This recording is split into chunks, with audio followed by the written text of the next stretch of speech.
وعلى كل شيء قدير. لتبركا في القرآن العظيم أعوذ بالله السميع العليم من الشيطان الرجيم. ولله على الناس حج البيت من استطاع إليه سبيلا.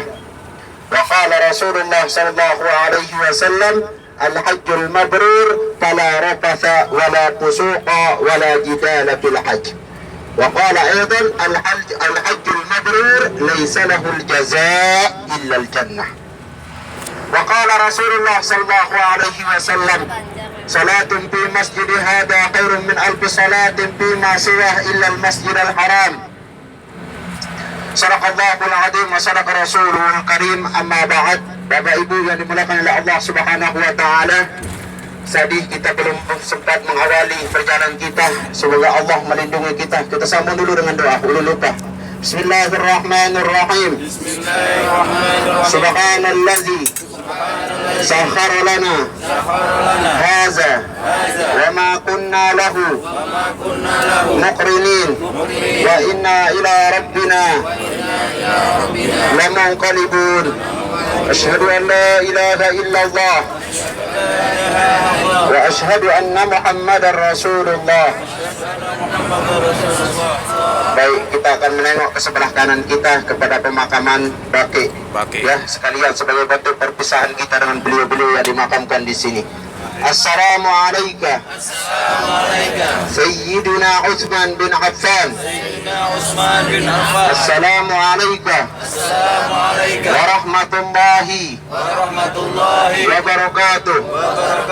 Assalamualaikum ya Sayyidah ya Sayyidah Baqi Al-Gharqad. Assalamualaikum ya Zawjatan Nabi Ummul Mu'minin Aisyah radhiyallahu anha.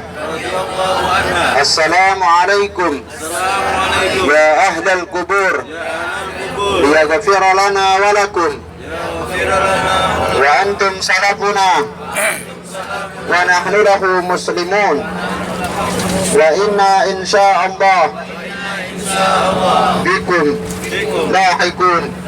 Allahumma ighfir lahum warhamhum wa'afihim wa'fu anhum wa akrim nuzulahum wa wasi' madkhalahum ya rabbal alamin.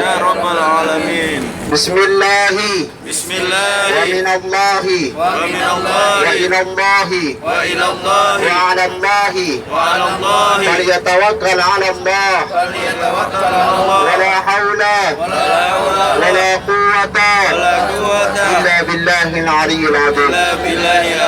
Kita baca ayat kursi sama-sama. Bismillahirrahmanirrahim. Allahu la ilaha illa huwal hayyul qayyum la ta'khudhuhu sinatun wa la nawm lahu ma fis samawati wa ma fil ard ma dhalladhi yashfa'u 'indahu illa bi'idhnihi ya'lamu ma bayna aydihim wa ma khalfahum wa la yuhituna bi shay'in min 'ilmihi illa bima sha'a وسع كرسيه السماوات والأرض ولا يعوده حفظهما وهو العلي العظيم. والحمد لله رب العالمين. الفاتحة. أعوذ بالله من الشيطان الرجيم. بسم الله الرحمن الرحيم. الحمد لله رب العالمين الرحمن الرحيم مالك يوم الدين إياك نعبد وإياك نستعين اهدنا الصراط المستقيم صراط الذين أنعمت عليهم غير المغضوب عليهم ولا الضالين. Amin. Bapak Ibu yang dimuliakan oleh Allah Subhanahu wa taala, pada siang hari ini kita sudah beranjak dari kota Madinah Al-Munawwarah. Beberapa hari kita melakukan ibadah, melakukan ziarah kunjungan ke Masjid Rasulullah, ke Raudhah, ke makam Rasulullah. Beberapa hari kita meningkatkan iman dan ibadah kita, yang mana seluruh amal ibadah kita dilipat gandakan oleh Allah Subhanahu wa taala, yang sesuai dengan janji daripada baginda Rasul. Rasulullah sallallahu alaihi wasallam bersabda di dalam riwayat yang diriwayatkan oleh Imam Bukhari dan Muslim, salatun fi masjidi hadha khairum min alfi salatin bima siwa. Salat di masjidku, kata Nabi, itu lebih bagus, lebih banyak pahalanya 1000 rakaat dibanding masjid yang lain. Berapa rakaat? 1000. Nah, 1000 rakaat. 1000 rakaat. Illal masjidil haram, kecuali masjidil haram. Masjidil haram berapa? Khairum min mi'ati alfin. Itu lebih banyak daripada 100.000. Maka pada siang hari ini kita akan beranjak untuk mencari fadilah yang lebih banyak, lebih meningkatkan pahala kita yang lebih tinggi, lebih besar lagi. Tabungan kita yang di Madinah, mudah-mudahan nanti kita buka celengannya di hadapan Allah Subhanahu wa Ta'ala. Amin. Dan kita mulai berniat saat ini juga untuk menabung bekal amal ibadah kita untuk di hadapan Allah kelak di akhirat menuju kota Mekah Al-Mukarramah. Sini.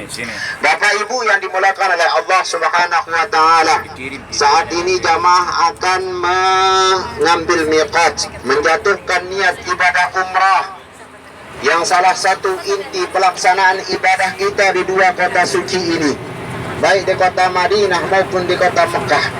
Kemudian jamaah di situ sudah kita ajarkan kemarin di dalam pelaksanaan sholat sunat ihram.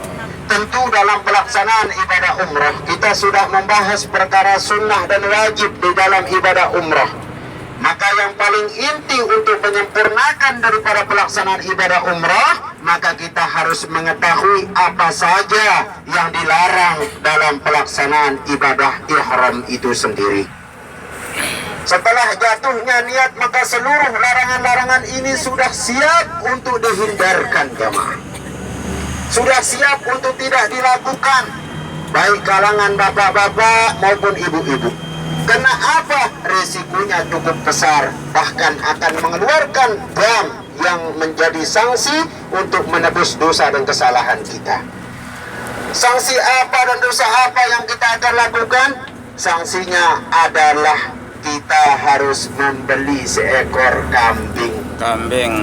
Bahkan lebih dari sanksi tersebut, bisa jadi membeli seekor unta. Maka dalam hal ini ulun ingin menyampaikan, tolong jangan ada yang tidur, biar sempurna amal ibadah kita jamaah. Pertama, bagi laki-laki tidak boleh menutup kepala dengan apa saja, tangan maupun kain maupun songkok dan lain sebagainya. Kopiah juga tidak boleh. Ini tidak boleh. Maka sekalipun sedingin apapun, tetap kepala ini terbuka. Apa makna daripada pembukaan kepala kita? Yaitu untuk memperlihatkan kepribadian kita di hadapan Allah. Kita tidak punya apa dan daya jamaah.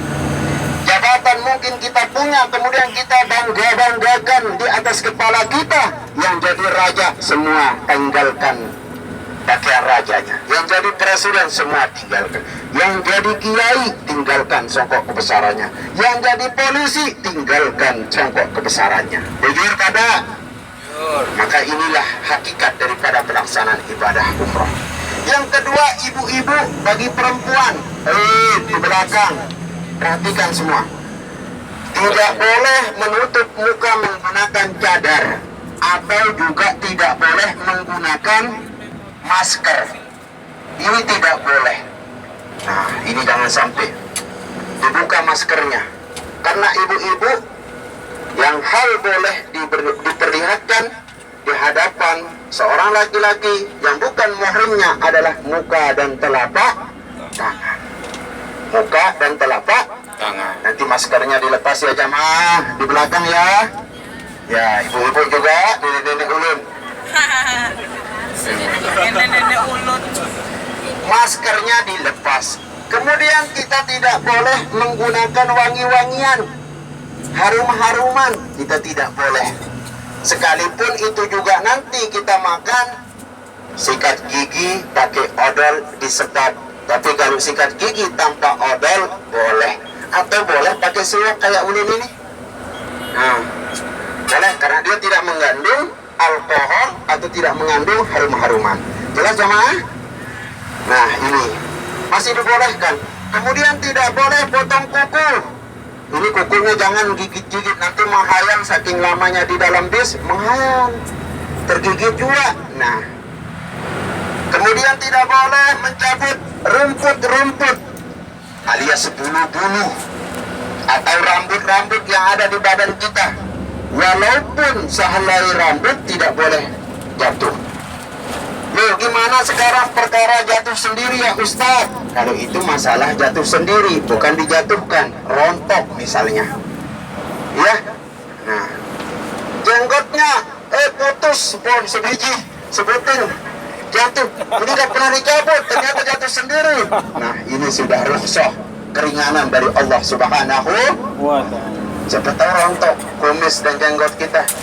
Jujur kada? Nah, ini tidak boleh. Makanya ulun kemarin seluruh kuku rambut ini diperbaiki supaya tidak mengganggu di dalam ibadah kita. Ada orang saking panjang kumisnya, katanya sebagai gaya, kasihan kalau dipotong. Ya, tapi ntar tergigit juga. Sampai masuk ke bibirnya, tergigit, putus. Nah, ini bukan dam dibayar tapi fidyah.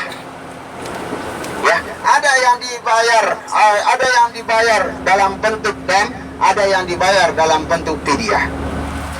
Sehingga Rasulullah sallallahu alaihi wasallam bersabda, al-hajjul mabrur fala rafasa wala fusuqa wala jidal. Untuk mendapatkan nilai haji yang mabrur, untuk mendapatkan umrah yang mabrur, maka tinggalkan 3 syarat.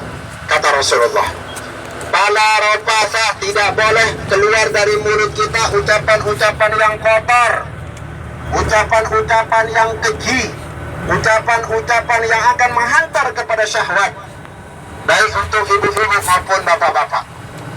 Begitu kemudian mulut kita dijaga, jangan sampai canda dulu.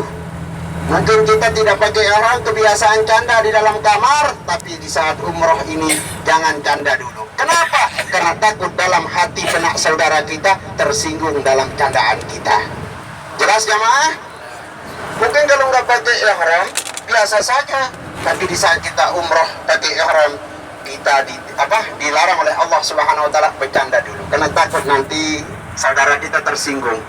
Ucapan yang keluar dalam hati kita kemudian membuat saudara kita yang kurang nyaman, kurang enak sama kita, kurang seret sama kita, itu pun juga bagian daripada mengurangi nilai kemabruran dalam ibadah umroh kita. Hati ini bersihkan, jangan ada dalam hati ini sifat dendam, jangan ada dalam hati ini prasangka buruk, jangan ada dalam hati ini sifat ngomel. Ibu-ibu yang kebiasaan ngomelin bapak-bapak, jangan ngomel dulu, ya. Bapak-bapak yang kebiasaannya emosian sedikit, ditahan sedikit dulu, ya. Nggak boleh, itu kalimat ropas. Wala fusuqa, kemudian tidak boleh, ini lebih berat daripada ropas. Kalau pusuk ini lebih besar nilai dosanya lagi. Mana contohnya? Oh, sampai memukul, ya. Kemudian sampai menyakiti. Kemudian tadi ropas sekedar merayu, tetapi ini pusuk sampai dukhul, berhubungan intim di saat belum tahallul atau lagi menggunakan pakaian ihram. Kalau ada hal seperti itu terjadi dalam diri kita sampai dia melakukan dukhul, hubungan badan, maka haji tersebut batal dan wajib diqadha tahun besok. Umrohnya itu batal. Maka apa yang dia berikan sanksi oleh Allah Subhanahu wa ta'ala bukan kambing lagi, tapi wajib membayar unta. Berapa harga unta satunya? 60.000 real. Berapa itu? Bukan 60 real, tapi 60.000. Lumayan buat beli apartemen di Indo, kan begitu. Nah, lumayan. Tapi ini mudah-mudahan hal yang sebentar kita lakukan, insya Allah kita akan mampu menjaganya jamaah, ya. Jagalah hati jamaah, ya. Jagalah mulut, jagalah tingkah laku kita, insya Allah. Nah, kemudian apa lagi? Wala jidalah, tidak boleh berbantah-bantahan, saling debat. Wala jidal, tidak boleh berbantah-bantahan, saling debat. Nanti kita ini akan besar cobaannya jamaah. Ketika kita memasuki Masjidil Haram, cobaan yang terjadi di situ adalah gesekan-gesekan orang luar. Kita mau ngelawan, kita lagi pakai ihram, didorong disenggol sama orang.